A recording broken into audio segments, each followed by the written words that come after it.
you absolutely beautiful people. How are you doing today? I'm Mike, if you're not familiar, and this is one part of part one. Yes, only a part of part one of a video that I did with my friend Eric talking about dialing amp tone on a real amp for your guitars. You can watch this entire video and the second part over on Night School when you subscribe below. The link is right there at the description. I wanted to show you guys the type of value you could expect for what I would actually say is an obnoxiously, absurdly low price. And there's a new video every 2 weeks, and we do a Discord hang every 2 weeks if you are a Night Tier Plus. Hey everybody. Hi.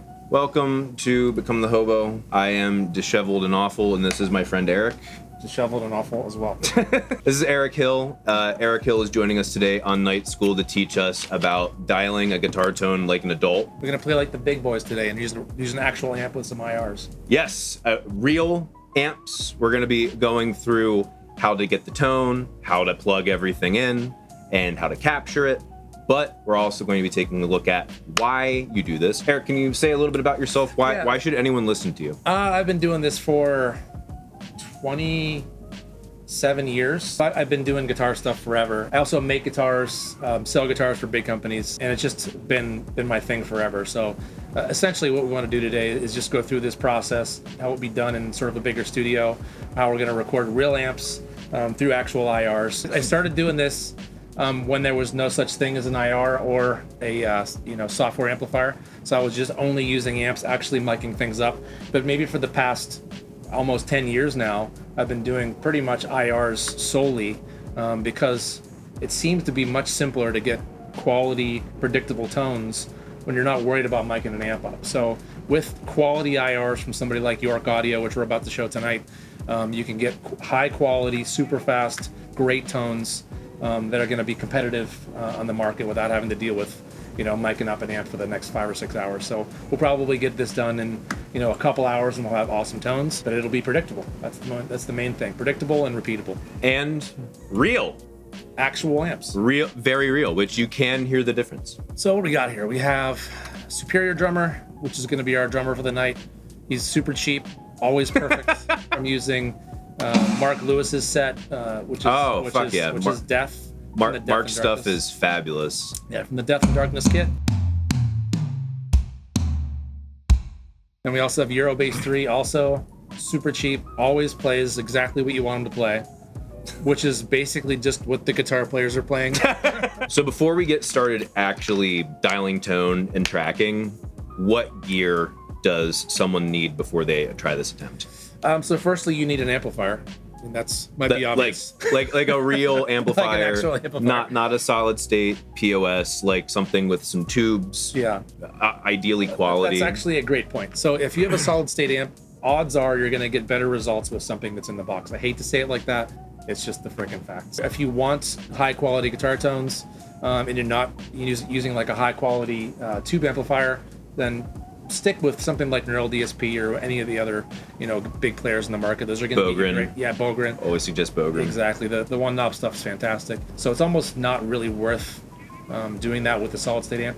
I'm sure there's some solid state amps that are fantastic, and I'm sure I'm going to get roasted in the comments about that. No, you won't. It'll be fine. If you're going to do this stuff like with a Friedman BE 100 or 50, was that a 50? It's a 50 Deluxe. 50 Deluxe. Fantastic amp. You're going to be hard pressed to get that tone in the box. So if you have that amp, frickin' record it. First, we're obviously going to plug the guitar into the fucking input. Yes. Duh. But then in the back of this amp, the back of all guitar amps, there is an actual speaker out. Mm-hmm. So where is the speaker out going to? Speaker out is going directly to my Shure Reactive Load. What is the Shure Reactive Load? The Shure Reactive Load is essentially a load box. So anything that's coming out of your amp is going into this and essentially loading the amplifier without speakers. So it's acting like a set of speakers in this little box. Like giving it some resistance? Exactly right. Gotcha. Yeah. So it's making sure the amp is safe. If you don't plug it into a load box to actually give that like a speaker load, you're going to fry your amp. Do not plug that thing into something that's not a reactive load. So you need a load on that. If you put that right into your interface, you're going to break your amp. Yes, you will fry something. It might be the transformer, it could be your tubes. Don't do that. It will almost certainly be expensive, and your good amp will be a no amp. Yes, that's exactly right. So you absolutely need to have a reactive load. So anyway, from the cord into the amplifier, the output directly into the Shure reactive load, which is absolutely the speaker output on the amplifier, into the amplifier input on the reactive load. So when talking about going out of the back of the amp to the Soar load box, you don't want to just use a regular guitar cable, correct? No, you want to use the speaker cable. Speaker cable. And there is a difference between a guitar cable and a speaker cable. Yeah. We're not learning that today, but make sure that there are two different cables. You can get two quality cables over at Happy Cables. Again, discounts if you click the little discounts tag. And then I'm taking that signal out, which is basically just a line out that's going directly into my interface. I have that interface routed into my DAW, and then I just simply arm the track and then put on something like this on the computer here, which is STL Tones Ignite NAT IR. It's an IR loader. Yeah, IR loader. The IR loader is essentially going to give you an IR capture of some of your favorite speakers. So the ones I like, tend to like the most are some of the Mesa Oversized. And of course 57s and 121s and 160s and 414s. Those are going to be the standards. I would pretty much start with the 57 first because it's going to be a recognizable instant tone. I'm looking on here and I see for each of these Mesa 412 Oversized, which is a 412 cabinet capture. I'm seeing on here mix 1, mix 2, mix 3. What does that mean? So what he's doing there is actually mixing in microphones. So I don't know the exact formula there, but because you can't capture a speaker without a microphone. Correct. And the microphone is also responsible for the tone. Mm-hmm. Gotcha. Absolutely. So if you think about it this way, there's everything that's in this process here is sort of contouring your signal. So if you have something like a direct signal and there's no, you could probably show them here in a second, but if there's no IR there, there's no contour of that EQ, and all of a sudden it's just going to be straight amplifier, no IRs, no speaker cabinet simulation. The mics themselves are also going to have an EQ curve, so something like a 57 is going to have a very particular EQ curve that is going to be very recognizable. As soon as we turn on something like a 57 by itself, you'll instantly hear that's the sound I recognize from basically every frickin' rock album through the history of time is a 57 plus something else. 57's old reliable, man. Super reliable. They can be used Dirt by cheap. themselves. Absolutely. They can be used by themselves, but the main point here is everything is recontouring the signal from your amp. So if you want to do something like take a Friedman into like a Mesa Oversized, of course that Mesa Oversized is going to have an EQ curve to it. Then the 57 is of course burning in that EQ curve. If you put a pedal in front of the amp, that's adding sonic signature as well. So idea here being you want to choose wisely and not put too much in that signal that's going to totally destroy your amp. So we're trying to get something clean, raw, repeatable. Bare bones stuff is really the best to go by. Yeah, we're starting out today with a basic metal tone. We're going for just a good amp going in out of what we would assume is a simulation of a good speaker. Yes, exactly right. Anything else you want to touch on there while we... Yes. Like I had mentioned in the Guitar Essentials video, another part of your signal chain is your strings. Your strings are a big important part of it. I just changed these brand new yesterday, only got a little bit of play out of them. So these guys are ready to rock. I put on String Source strings, which happened to be right there. Eric may know a thing or two about those. Got a couple of them upstairs. It's Eric's company, which you also get a discount code for. Again, if you click on that little discounts tag, you'll see String Source. They sound absolutely fantastic. I have been using them now for how long? Almost a year, if not maybe closer to a year. Yeah. Yeah, it's been a hot second. I love them. Tension's awesome. The tone is fabulous and reliable. It doesn't overly color or overly brang. Of course, if you're gonna track guitars, have fresh frickin' strings. Do not track unless you're going to be playing some, cool jazz or something, which is not going to happen here today. You want to make sure you have fresh strings, and those fresh strings, depending on the person, are going to last. They could last an hour, or they could last 5 hours, depending on how sweaty your, jacked your sweat is. He is way more anal about that than I am. Yeah. I would let it go for maybe a song or two. Yeah. But yeah, after that, you're probably screwed. So like I said, it just depends on your actual the composition of your sweat. You might just destroy strings in 30 minutes.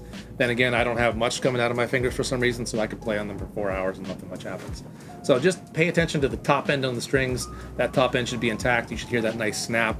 If that goes away, at bare minimum, swap that low string because that's generally where that happens. Let's pull up the session and let's talk about dialing tone. You actually taught me something.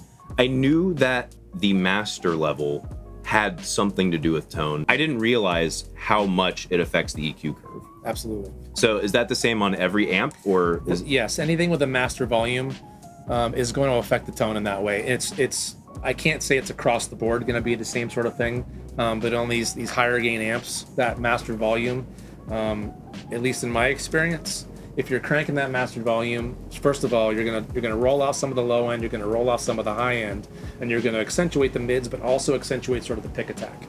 So that might get a little bit more sensitive or touch sensitive on the pick attack, but you also be totally recontouring the overall EQ curve as well. So if I turn this master volume up, listen what happens. yeah. Bass goes away. Hate it. I didn't realize how much the ugly mids come back in. I'm talking like you were saying, some of the low mids, which I wasn't even like realizing that was part of it, but also like a lot of somewhere between like 700 and like 1.3 with like really punchy through there. Yes. So some people like that pick attack, but generally what you'll find is folks like that pick attack, but on lower gain settings. So if you're going to do some like low gain stuff, having that extra pick attack is awesome. It's super punchy in the mix.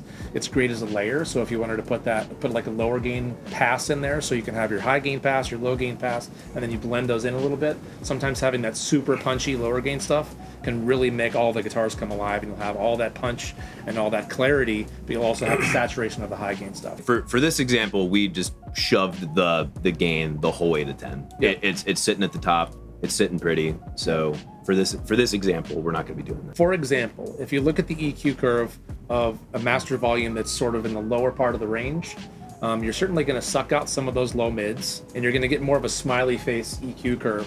And that's going to be tighter as well. So the low end's going to be tighter, generally. If you pair that with something that sort of is the counterpart to that, which is the lower gain setting with a higher master volume, which is sort of the opposite of that smiley face that's accentuated the mid-range, and you blend those together, you have punch and you have saturation and clarity with just simply using two different types of tones for your high gain stuff. Next, let's go to the basic preamp EQ.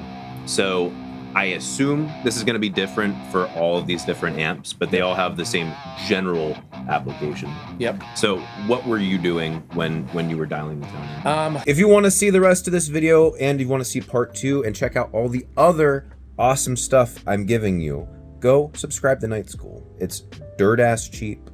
It's a no-brainer. I don't know why you haven't done it already. All right, love you guys. Bye.